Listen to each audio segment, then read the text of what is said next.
This is an MP5, but depending on what games you've played, you may know it better as the Viper 5, Compact 5, 9mm SMG, or simply as a submachine gun. This is a trend that's long followed the shooter genre. Some games give weapons an accurate or realistic namesake, while others have either incorrect or nonsensical titles. But why do weapon names in video games seem so random? Is it a case of lore, licensing, or something even trickier to work around? How video game weapons get their names and how these names and designs have changed over the years has fascinated me. So I wanted to dive a little deeper into the phenomenon. To break down and understand how games name their guns, I've spoken to the Keeper of Firearms and Artillery at the Royal Armouries Museum, Jonathan Ferguson, as well as firearms manufacturers and game developers. Personally, this has been a fascinating subject to delve into, and hopefully I've managed to get most of it right. So join me as we unpick the weird world of virtual firearm design and weapon names.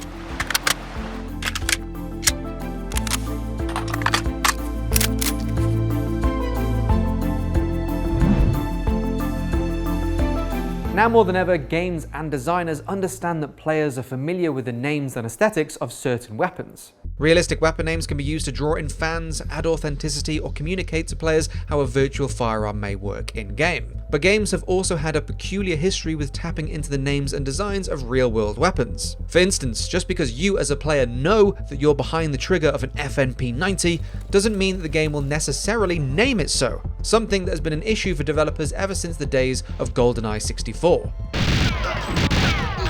GoldenEye 64 was the first game to use realistic 3D depictions of weapons, many of which were digital versions of real-world guns. And at one point, the game featured their real names. However, late in the game's production, the names had to be changed due to licensing concerns. Almost every gun in the game got a new name. For example, the Walther PPK became the PP7, the M16 became the AR-33, and the VZ61 Scorpion was renamed to the Klob, in reference to Nintendo's Ken Lob. Video games and the gaming industry have come a long way since 1997's GoldenEye, and as games have become more realistic, the prospect of using real-world weapons in gaming has evolved.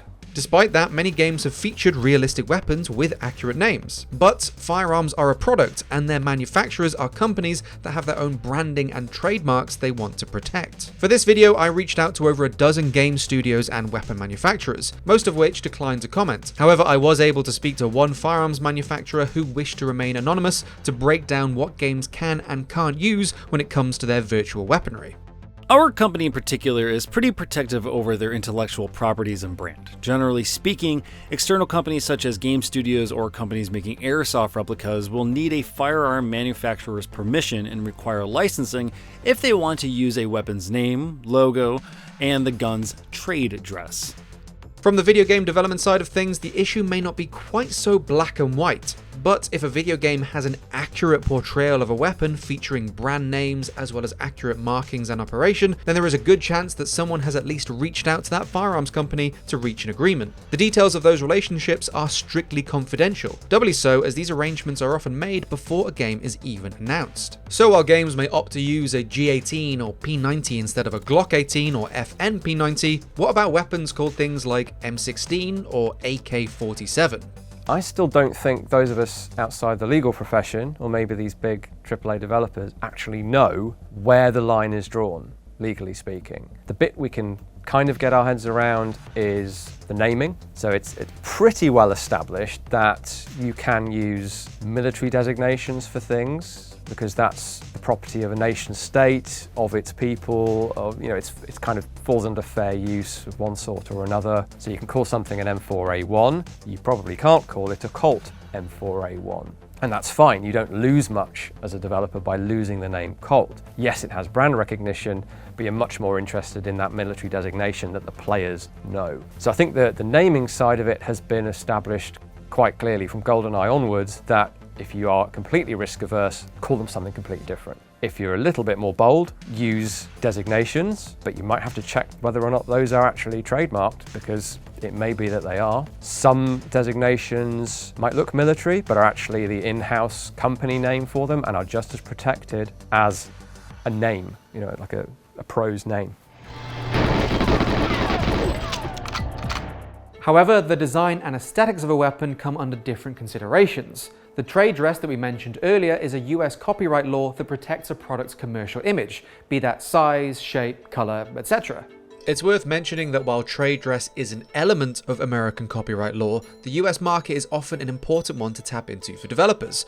But the intention of trade dress is to protect a product whose design has become recognized with a company. For example, the shape of a Coca-Cola bottle is now tightly associated with that company. But to put it into gun terms, the MP5's familiar shape and design themes are recognizable even without the branding, which is something games have tapped into, but can also be considered as the MP5's trade dress.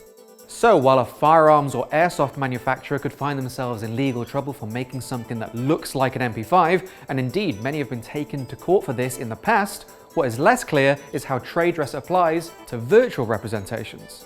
Trade dress is something that builds from the consumer's recognition of a product, but firearms manufacturers can also apply for design patents, which can offer another layer of legal protection for a weapon's ornamental design. However, many manufacturers have been happy to either offer license for little to no money, or will choose not to pursue any legal action against game studios because they're well aware of the huge brand recognition and exposure that games can bring to their products. To really try and break down the legality behind using names and designs for virtual weapons, I want to mention a couple of legal cases involving Battlefield's and Call of Duty's use of trade dresses in their games. And while they're more about military vehicles than firearms, they do give some insight on the issue. AM General, the designers and manufacturers of the Humvee vehicles, sued Activision Blizzard for the vehicle's appearance in the Modern Warfare series. AMG brought suit in 2017 for trademark and trade dress infringement, but a 2020 court ruled in favor of Activision Blizzard and stated that Call of Duty had a strong First Amendment case for using the Humvee because their inclusion represented genuine artistic expression, with the goal of creating a more realistic depiction of the armed forces. Keep an eye out for civvies. We're not clear to engage unless they fire first. This was also backed up in the 2011 case of Brown versus the Entertainment Merchants Association, which saw the Supreme Court strike down a 2005 California law banning the sale of certain violent video games, ruling that video games were protected free speech under the First Amendment as other forms of media similar to books, TV shows, and movies, which generally don't need to license products when depicting them. That is at least within an American court of law. In 2012, there was a similar case with Electronic Arts and Battlefield 3's use of Bell helicopters. Originally, EA intended to pay a license fee for the use of the helicopter to rights holder Textron, but talks stalled and the game was released with virtual depictions of the helicopter regardless. While EA also referenced First Amendment protection via something called the Rogers test, which is basically used to break down whether or not the use of another's trademark has artistic relevance, and if so, if the use of that trademark is misleading in regards to the source of the work. A judge ruled that as players were able to operate these helicopters, it was plausible that consumers could believe that Textron provided expertise to create a realistic simulation of their aircraft, thus failing the second prong of the Rogers test. EA eventually settled out of court, but it has been theorized that one of the reasons for doing so was to prevent creating a precedent that could be used against games using unlicensed trademarks and designs in the future. However, EA later announced that while they would continue to feature real-world firearms in their games, they would no longer pay for the rights to use them. In a 2013 interview with Reuters, the then EA president of labels Frank Gibeau stated that "We're telling a story and we have a point of view, and a book doesn't pay for saying the word cult." Despite that, these cases have actually affected EA's gun design and naming in the years since. So I wanted to find out more about how this issue is affecting current weapon design.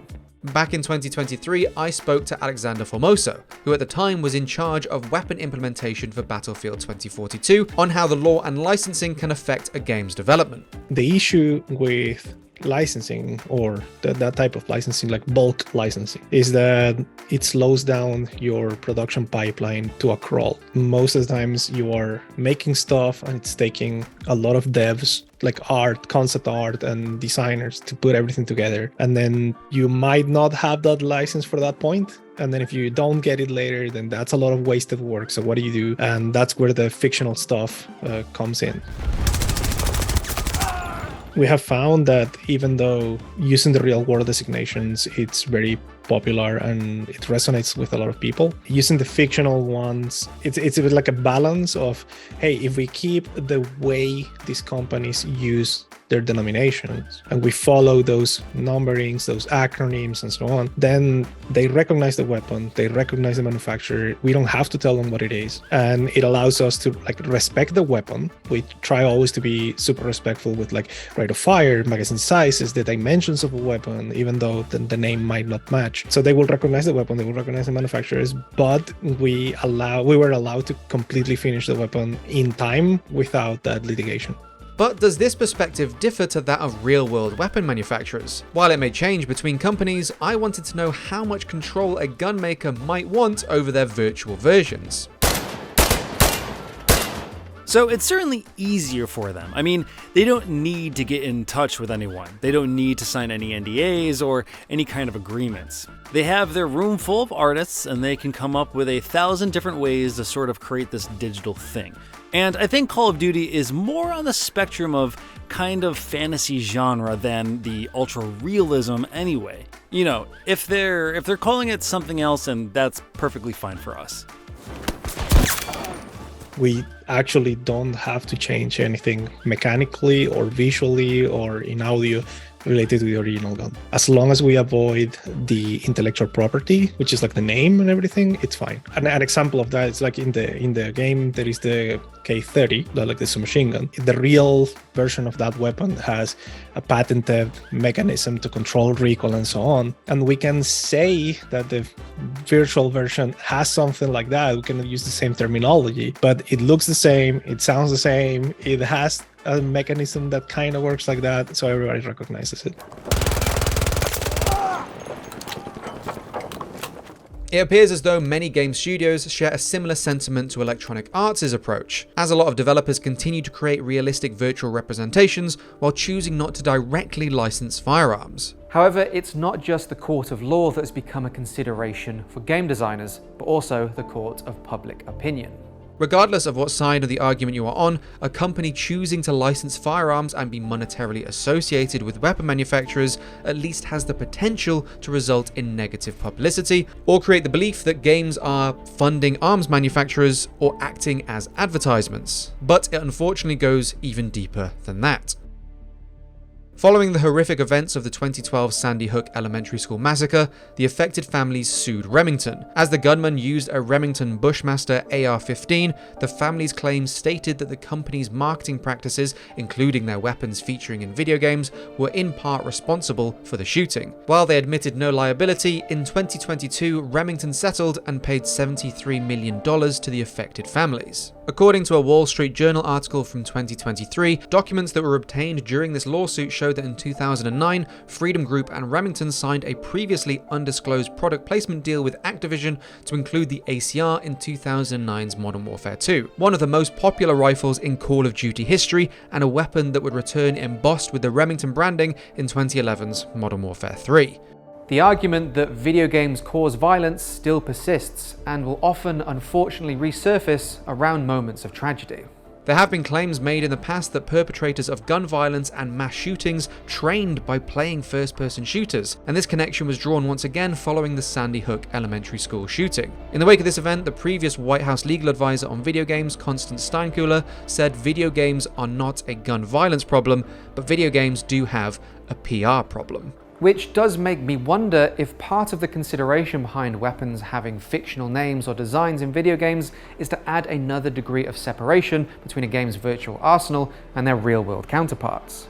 And we must consider that studios as a whole, as well as the individual developers within those studios, can have different preferences in terms of featuring real-world weapons and manufacturers, or be more inclined to design guns that are a little less real and a little more unique to their game. Call of Duty's relationship with realistic weaponry makes for an interesting case, as it has changed substantially over the years. Plenty of previous Call of Duty titles have featured realistic weapons under their real names, but the arsenals in more recent releases have had extensive yet quite subtle alterations. Previously, firearms and weapon accessory manufacturers have also appeared in the special thanks section within the credits of many Call of Duty titles. As we've seen across the Firearms Expert React series, almost every Call of Duty firearm nowadays has an obvious source of inspiration, but will have a multitude of small features altered and come equipped with safe-to-use military designations or names that are entirely fictional. During an infringement lawsuit between MP5's manufacturer Heckler & Koch and German sports guns GmbH, H&K actually detailed what it believed to be the MP5's trade dress. Elements such as the MP5 silhouette, sighting mechanism, curved magazine, grip, trigger group and fire select switch, trigger guard, stock, as well as the body casing and foregrip. What's interesting is that despite it being unclear how much trade dress can be used against virtual versions of weapons, the MP5-inspired Lachmann sub from the 2022 version of Modern Warfare 2 appears to have been designed around the specific elements that were called out by Heckler & Koch during legal proceedings. There is a myth that changing 10% or more of an original design can help avoid copyright issues. And while this is not true, my theory is that these virtual weapon designers are making a lot of these changes in an attempt to work around a weapon's trade dress. But is that even possible? Well, on top of that, it could be argued that these alterations have a creative merit and allow the weapons to be considered as an artistic recreation, potentially granting similar protections to what we saw in the AMG Humvee case. This could be supported by the fact that the Humvee case was finalized in March 2020, and there are clearly different design considerations between 2019's Modern Warfare, 2020's Black Ops Cold War, and the 2022 and 2023 releases of Modern Warfare 2 and 3. As graphics become sharper and models increase in fidelity, it's clear that virtual weapon designs are a growing concern across gaming. And after hearing from anonymous sources from other studios, the decisions and changes that are being made by gaming's largest franchises can make ripples across the entire genre. One developer stated that the likely outcome for AAA games at least is that in-universe designs will only loosely be inspired by the real thing, or make use of things like designs in US military service where they can be reasonably assured of not getting sued. Another anonymous source adds, "We were unconfident on the legal ambiguity of the topic. For years, all of gaming was using real models in all sorts of games. In the end, we decided that if it's not a problem for anyone else, it shouldn't be for us. We tried not to mention brands, but focus on the models. I'm also getting antsy seeing one of the major franchises with gun models like COD moving into creative recreations and aftermarket mods." While another developer said, "We tried to be clever with the selection of a weapons era to try and avoid this problem altogether, although we can't say we are completely safe from it. How Battlefield and EA dealt with it seems to be the new norm, making recreations while changing a few elements." It appears as though it is far better to change a weapon's design to discourage litigation in the first place, especially as most players won't care what a weapon is called or if it has slight changes to its design. It's also important to remember that larger franchises may have the backing of large legal teams or the capital to work with intellectual property lawyers, with some studios even running their weapon designs through those teams to ensure their virtual guns can be safely used. But what about the studios who want to work directly with firearms manufacturers, that want to feature accurate real-world models and brands? Escape from Tarkov is a game to which realism and authenticity is an essential part of the appeal, and they make some of the most realistic virtual guns in gaming as a result. The developer Battlestate Games has been pretty transparent that part of Tarkov's budget goes towards licensing those weapons. Milsims are an interesting genre as they often portray real modern fighting forces like those you see in Squad or from a period of history as seen in Hell Let Loose. The setting of these games allow them to use realistic firearms designs and designations within a specific military, retaining the authenticity that fans of the genre love without as much concern for the legality of their arsenals. While in more mainstream titles, even fictional weapon names can be used to create a feeling of authenticity, if not realism. Sometimes I even enjoy trying to decipher the fictional names given to recognizable weapons, like Call of Duty's FAMAS being the FR556, references to the weapon's country of origin and its caliber. Or Battlefield 2042's AK-24, which is simply an AK-12 with an implied futuristic model number.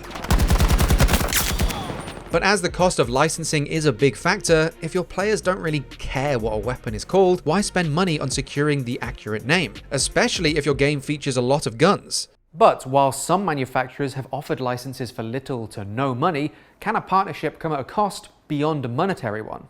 In many industries, brands will have conditions as to how their product is represented, used, or how their brand name is featured. In a 2012 Eurogamer article, which featured an interview with Barrett Rifles, their spokesman stated that "We want to know explicitly how the rifle is to be used, ensuring that we are shown in a positive light. such as the good guys using the rifle, and that the gun isn't used by individuals, organizations, countries, or companies that would be shown as enemies of the United States or its citizens. But every company has their own values and preferences, so is this element of control something that still exists? That's basically an extension of what happens in racing games, where some manufacturers are super particular about how their products are being represented into the game and what you can do to them, like if they accept like crashes and deformations and the car looking all damaged. So for us, it's the same. When it's about representing the product true to its original counterpart, we're always open to that. But if they get into performance side of things, then it's something that basically we cannot guarantee. I think that, like, at least from a design point, we shouldn't be making a game around the specifications from manufacturers. I think that especially in games like Battlefield, people have like a very skewed idea of how guns should work, or like ranges the guns which operate and so on. So the more that we will stick to the original manufacturer's wishes, the crazier or weirder the game will end up looking and playing. While it may differ between manufacturers, we asked our anonymous source if they would seek any creative control in games featuring their weapons. Some of the smaller game production companies, will just do it, and that they may be on our radar, but it doesn't really matter that much. But most of the big gaming studios that are putting out, I would say like A+ titles are going to reach out to us. But we don't provide CAD drawings or anything like that. Like, all of the artwork related to the guns is all them. As plenty of guns in games have become iconic pop culture firearms, it might not matter what a video game calls this gun, as most gamers will know it as a Glock simply because the gun already has such an established pop culture presence. So does it really matter what it's called? Personally, while I enjoy the highly detailed and faithfully recreated weapons from milsims or games like Escape from Tarkov, I can also appreciate games that use real-world objects to inspire unique creations, while also bringing their own authenticity to their weapons. I smell bacon. I hope you found this deep dive into the legality of virtual firearms interesting. If you did, make sure to like the video, share your thoughts in the comment section below, or you can reach out to me directly on social media @IrregularDave. Stay tuned for more, subscribe of course, and I'll see you in the next one.